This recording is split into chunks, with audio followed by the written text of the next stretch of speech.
అందరూ ఎంత ప్రయత్నాలు చేసినా సరే తెర మీద కనిపించడానికి రామ్ చరణ్ ఎలా చేస్తాడు అనే దాని మీద ఉంటుంది కదా మీరందరూ.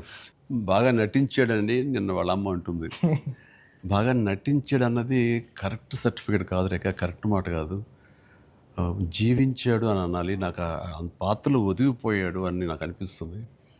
నేను యాక్టర్‌గా నాకు తెలుసు. అవతల క్యారెక్టరు ఏడుస్తూ మనల్ని ఏడిపిస్తే గనక అది నటన.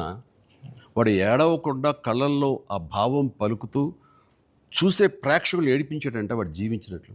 నేను అక్కడ ఒక క్యారెక్టర్ చూస్తున్నాను తప్ప చరణ్‌ని చూడట్లేదు. పెద్ది కనపడుతుంది నాకక్కడ. పెద్ది తను ఏడవకుండా తన భావోద్వేగాల్ని కళ్ళ ద్వారా చూపిస్తున్నాడు తప్ప ముఖవళికల ద్వారా, మజిల్స్ ద్వారా చూపించట్లేదు. అది చరణ్ స్పెషాలిటీ. అందుకనే మనం ఎక్కువ ఇన్వాల్వ్ అయిపోతున్నాం. అవును సార్. ఏం నటించాడు అనొచ్చు. చాలా గొప్ప గొప్ప నటులు ఉండొచ్చు. వాళ్ళ సిస్టమ్ వాళ్ళ విధానంలో చేయొచ్చు.